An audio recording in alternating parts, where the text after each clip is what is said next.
Eu cheguei. Boa tarde, amigos. Boa tarde, Isabelle. Olha aqui, um Maraca, um jogo chato no sábado, pouca emoção e não saiu do 0 a 0. Assim foi o Flamengo e Vasco deste final de semana e você vai ver agora. Foram quase 25 mil torcedores presentes no Maracanã para ver um dos clássicos mais famosos do Brasil. Mas o jogo, que tinha a expectativa de grandes emoções, foi decepcionante para o público. O primeiro tempo teve uma série de erros de passes e pouca criatividade. O Flamengo foi um pouco melhor e teve essa chance de abrir o placar com Lucas Paquetá. Nenê arriscou de fora da área, mas mandou a bola por cima de Diego Alves. Na segunda etapa, Nenê bateu torto, a bola desviou em Juan e foi parar na trave. No minuto seguinte, polêmica. Jogadores do Flamengo pediram a marcação de bola na mão de Matheus Vital, mas o árbitro deu escanteio. O Ilharão arriscou de longe e deu trabalho para Martin Silva. Perto do fim, confusão na arquibancada. Torcedores do Flamengo se desentenderam e a polícia teve que intervir. E o jogo terminou assim, sem gols e com pouca emoção. Pelo Brasileiro, o Mengão só volta a campo no domingo, diante do Grêmio, às 5 horas da tarde, na Arena do Grêmio. Já o desafio do Vasco é contra o Vitória, também no domingo, às 7 horas da noite, no Maracanã. Gerson Canhotinha comentou esse jogo comigo. Alguém mereceu vencer esse jogo? Muito boa tarde, garotinho. Boa tarde, amigos. Não merecia. Porque o jogo foi ruim. Taticamente, teve jogo. Um bloqueando o outro. Tecnicamente, com bons jogadores, não aconteceu nada. Agora, eu saía do estádio do Maracanã, na fila, atrás dos táxis. Um monte de táxi. Aí o cara fez sinal. 2 caras. Fizeram sinal pro táxi. Só que, na frente, o cara parou o táxi, abriu a porta e entrou. Sabe o que esse demente fez? Um bico na porta do táxi. A troco de quê? Fala pra mim. Porque o cara parou o táxi ali e entrou no táxi? Ele foi e deu um bico com 1000 táxis aqui? 1000! Ele não satisfeito, que o cara pegou o táxi na frente dele, simplesmente deu um bico na porta do taxista. O que esse idiota, o idiota pensa? Fala pra mim. É a certeza da impunidade, a gente vai falar sobre isso daqui a pouquinho, que mais de 60 torcedores estão presos aí. 69. Gilson Ricardo, o Juan foi escolhido o craque do jogo, Flamengo 0, Vasco 0. Com 38 anos, não perde uma jogada no alto, não perde uma jogada embaixo e de vez em quando vai lá também tentar o gol. Hein, Gilson? Eu já tenho 2 jogadores na seleção do Campeonato Brasileiro quando acabar. Aí que vem aquele negócio de seleção, a imprensa votar. Eu já tenho 2 certos na minha seleção. O goleiro Gatito Fernandes, do Botafogo, e o Juan, do Flamengo. E se bobear, o Juan vai ser o craque do campeonato. Da maneira como ele joga, como ele dosa as energias. E o detalhe, às vezes o treinador tira, acha, não, vou poupá-lo porque ele está com 38 anos. Ele jogou os 2 jogos. Não dá uma butinada. Jogou quarta e jogou sábado. E olha, e jogou muito bem. Fernanda Maia. Boa tarde, Zé. Boa tarde a todos. É isso que acontece quando o jogador é bom e inteligente. Quando ele vai envelhecendo, ele vai ficando melhor, porque tem um negócio chamado experiência. Quanto mais o cara vive aquele negócio, mais ele sabe daquilo. E desse parangolé ali, o Juan entende muito bem. Falando nisso, o Flamengo já falou. Depois que ele se aposentar, o Flamengo quer que ele continue trabalhando na Gávea, com toda razão. E ele já disse que quer continuar trabalhando nos bastidores do futebol. Então tá aí, quando o Juan decidir parar de jogar futebol, que não deve ser tão cedo, porque ele é um atleta e está inteiro, ele vai continuar trabalhando com futebol nos bastidores. O Guerreiro voltou a treinar hoje de manhã, deu uma volta no campo, mas ainda é dúvida para o jogo de quarta-feira contra o Fluminense pela Copa Sul-Americana. Pelo lado do Vasco, o Ramon, a lesão dele foi muito mais séria do que se imaginava, né, Gerson? É verdade. Você não joga Ficar mais. 6 meses, pelo menos, parado. É igual reza, ficar parado um bom tempo. Tem problema de ligamento cruzado. Infelizmente, que ele estava jogando muito bem na lateral esquerda. Muito bem. Infelizmente, teve esse problema. O Vasco está sentindo falta até agora do Luiz Fabiano. e não se recupera. Acontece o seguinte, ele ainda é o artilheiro do Vasco na temporada, mesmo sem jogar. Quer dizer, esse ataque não está balançando a rede. Você vê como é que a defesa está ótima, mas antigamente era o contrário, o ataque era bom, a defesa era uma porcaria. Agora a defesa é ótima, o ataque não funciona. E aí fica testa um. Agora vamos ver a chegada dos garotos aí. De repente, vamos usar o Paulo Vitor aí no ataque para ver se dá certo. É verdade. Porque agora, o Thales não quer. Antes do jogo, torcedores do Vasco foram presos nas proximidades de São Januário, em São Cristóvão, com fogos de artifício, soco inglês, bastão de madeira, protetor bucal e facas. Eles iam pro futebol. Tudo indica. Segundo a Polícia Militar, eles estavam armando uma emboscada contra torcedores do Flamengo. E o detalhe, os imbecis, com a certeza da impunidade, divulgaram nas redes sociais domingo de manhã. Esperaram, vamos partir para dentro, vamos matar, vamos fazer... Os alemão, não sei o quê.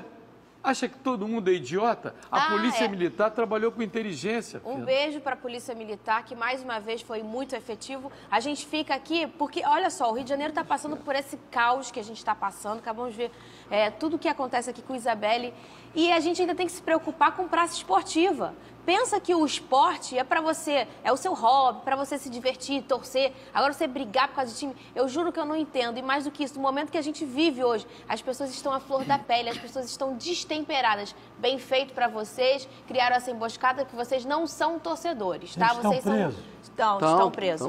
Estão presos. Vão ficar. Agora vamos ver se vai. Presos estão. Agora vamos ver se quanto tempo vão ficar. Decretada prisão preventiva. Decretada prisão preventiva já complica. Estão presos, estão. Olha aqui, galera, para você ter controle, o Botafogo subiu uma posição e está aí a tabela, a colocação. Olha lá, o Corinthians está caindo 59. O Palmeiras, se derrotar o Cruzeiro hoje, fica a 3 pontos do Corinthians. 53. Botafogo foi para quinto com 48. O Flamengo é o 7º com 47. O Vasco é o 8º com 44. E o Fluminense é o pior do Rio de Janeiro. O Fluminense está lá em 14º com 39 pontos. Palmeiras e Corinthians. Isso aí.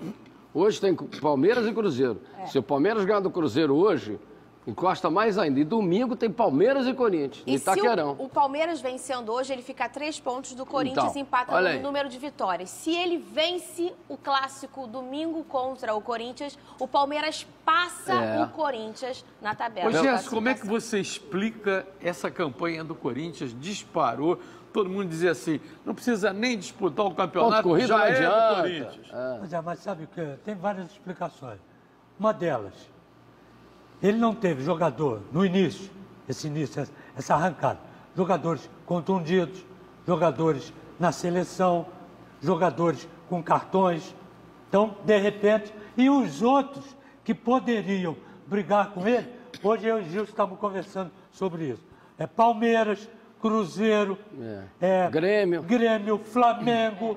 Foi botar time reserva. Tira jogador para cá. O próprio Santos. O próprio Santos que mexeu no time. Exatamente. Aí, para jogar aquele campeonato, por exemplo, o Grêmio desistiu do campeonato brasileiro e pautou no outro. Contra o Avaí, botou o time em lixo e perdeu a oportunidade, empatou. E aí, o mais importante também, ou menos importante, mas importante também, aquele golzinho de mão de vez em quando, aquele pênalti, entendeu? Aquela ajudinha.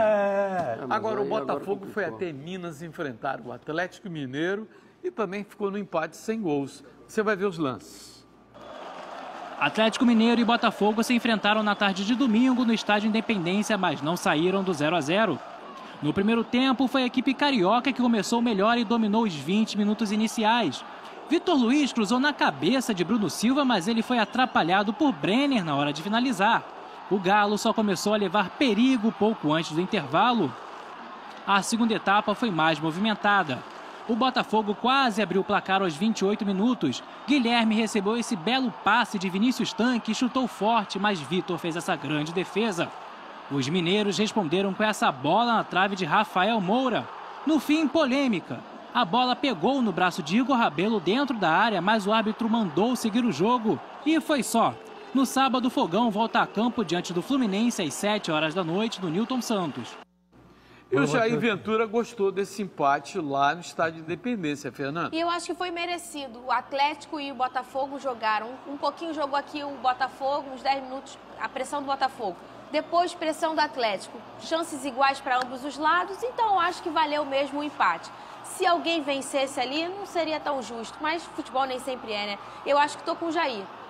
Mereceu empatar os dois e esse pontinho foi valioso, já que o Botafogo não estava jogando em casa, não é mesmo? E a torcida do Botafogo pergunta e eu não sei responder. Vamos ver se o Canhota sabe responder. Porque o Pimpão está numa fase tão ruim, ele que foi a peça mais importante na campanha dentro da Libertadores, Gerson. Eu também não sei responder. Primeiro que ele está jogando, né, no mesmo lado que ele sempre jogou. Aí troca de lado, joga bem também do outro lado. Ele tem arrancada. Ontem ele estava paradinho. Agora, eu ontem falo, Pimpão, seu desgraçado, você sabe tudo e tal. Vai pro shopping. Ontem era dia do Pimpão ir pro shopping e não jogar futebol. Ele não jogou nada. Depois foi substituído. Agora, ele é goleador, ele joga bem.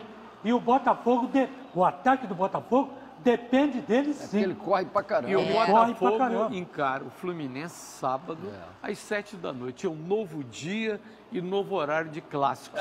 O Vasco e Flamengo foi sábado, 7 da noite, teve que 20 mil pagantes. Você vê que absurdo. Agora, Botafogo e Fluminense, sábado, pode contar que é estádio lotado. Gilson. Estádio lotadíssimo, já deve estar mó tumulto para comprar ingresso. Acredito nos 17 mil pagantes, 20 mil, vai ser isso. O Bruno Silva foi pretendido aí pelo Cruzeiro. Você acredita que ele sai? Ele já disse que está feliz no Botafogo, que a prioridade é o Botafogo. Disse aquele clichê que a gente já conhece, né? Ah, eu tô muito feliz, minha cabeça agora é no Botafogo. E não duvido disso, porque ele mais uma vez jogou bem, sempre joga bem, é um dos mais aguerridos do time, enfim. Realmente o Bruno não tá com a cabeça em outro lugar que não no Botafogo. O Botafogo não recebeu nenhuma proposta oficial. O Bruno que tem uma multa rescisória que vale 20 milhões de reais. Quer dizer, para levar o Bruno Silva, você precisa depositar essa quantia na conta do Botafogo. 2 jogadores me chamam a atenção no Campeonato Brasileiro nessa reta final. Um é o Hernanes, que é o responsável pela recuperação do São Paulo. Ontem ele fez um lançamento que lembrava um certo camisa 8, que está aqui do meu lado. O Marcos Guilherme entrou e fez o gol. Você viu aquele lançamento, não viu? Há muito tempo você não vê isso no futebol brasileiro. Olha, eu não vi. Não viu? Não, eu não vi. Mas, vindo dele, tá certo? Ele sabe tudo. E outra coisa, você não vai falar ele não tem 18 anos, hein? Não. E tu não vai falar nada do lançamento do Márcio Araújo no jogo sábado, não, Flamengo? Márcio Araújo. Botou a bola longe. Outro jogador que eu chamo a atenção nesse retorno é o Igor Rabelo, zagueiro de área do Botafogo. Vem mantendo uma regularidade, excelente jogador, preciso. Se o Juan está brilhando no Flamengo naquela posição, o Igor Rabelo está brilhando pelo Botafogo. O Fluminense e Bahia foi o jogo de ontem no Maracanã. Na luta para quê? Para fugir da zona do rebaixamento. Empataram 1-1 no Maracanã. E o detalhe, hein? O Scarpa estava sendo perseguido pela galera, fez o gol, aí não comemorou também, não respondeu para a galera. Presta só atenção. O Maracanã abriu as portas para receber Fluminense e Bahia na luta contra o rebaixamento. E quem começou melhor foi a equipe baiana, com um gol relâmpago logo com 2 minutos de bola rolando. E os visitantes ainda tiveram a chance de ampliar nessa bola de Edgar Júnior. Marlon cruzou a bola na área, a defesa baiana falhou e Gustavo Scarpa aproveitou a sobra para fazer o gol de empate tricolor. No segundo tempo, o Sornosa teve a chance de colocar o Flusão na frente nessa cobrança de falta, mas o goleiro estava inspirado e pegou. No fim da partida, o Bahia ficou com menos um jogador. Matheus Salles deu um carrinho por trás e atingiu o tornozelo de Marlon, vermelho direto para ele. Nos acréscimos, o Wellington Silva recebeu a bola pela esquerda e chutou para fora. E o placar ficou assim, Fluminense 1, Bahia também 1. Pelo brasileiro, o tricolor volta a campo no sábado às 7 horas da noite contra o Botafogo no Newton Santos. 14º colocado com 39 pontos. Eu pergunto para o Canhotinha, o Fluminense ainda corre o risco de ser rebaixado? Corre o risco. Vai jogar fora, vai jogar dentro de casa. O time não está entrosado. A galera começou a pegar no pé dos melhores jogadores, tá certo? E os caras já estão na bronca. Quer dizer, tudo isso está envolvendo o time do Fluminense. Eu não acredito, eu disse isso antes. Estou com um pé na frente e outro atrás. de vez em quando com os 2 pés Sábado atrás. é o Botafogo. Pois é. Que briga pela Libertadores. Pela Libertadores. Não, e o Fluminense ainda tem mais um detalhe. Ainda tem o Flamengo. Joga com o Flamengo quarta-feira, jogo decisivo para ele. Exatamente. E aí, ó, a galera pegando no pé vai piorar mais, cara. Gilson Ricardo. Pois não, doutor? O Abel já está com o time montado? Não está, né? Não está. E eu falei hoje lá na nossa Rádio Tupi, garoto, o seguinte, o Abel só está no cargo porque é o Abel. Se fosse outro treinador, já tinha levado um bico. Como é o Abel, os caras têm respeito por ele, ele está no cargo. Se não fosse o Abel, já estava uma pressão danada para tirar o... Tem que saber também até quando, né? Até quando. Se ele perder, por exemplo, o Flamengo quarta-feira e sair da Sul-Americana, aí chega sábado, perde pro Botafogo. Pô, mas da mesma forma que se o Rueda também perder na quarta-feira, fica na marca do pênalti, não é não? A coleira aperta, mas eu também acho que o contrário acontece. Se não fosse o Abel, talvez já teria rodado. E se não fosse o Abel, o Fluminense talvez estaria pior. Que ele ajeita daqui, conversa dali, fala daqui, é um cara experiente, né? Vou pedir um intervalo comercial. Faz um gol aí, por Rueda. Isso a rede vai balançar. Presta atenção. Vai, Rueda. Ô, Guilherme! Não, Guilherme! Recado final da Fernanda Maia. Vou mandar um beijo pro Robson Carneiro, a Vilma Pinho e vocês que participaram. Boa semana, até amanhã. Cumprimentando o Wilton Abirrian e o Rui Guilherme, aniversariantes de hoje. Rui Guilherme? Recado final do Gilson Ricardo. Garotinho, aqueles que não acreditavam em pontos corridos, já acabou o campeonato, o Corinthians é campeão, vai pedir a faixa de volta, hein? Toque final do Gerson.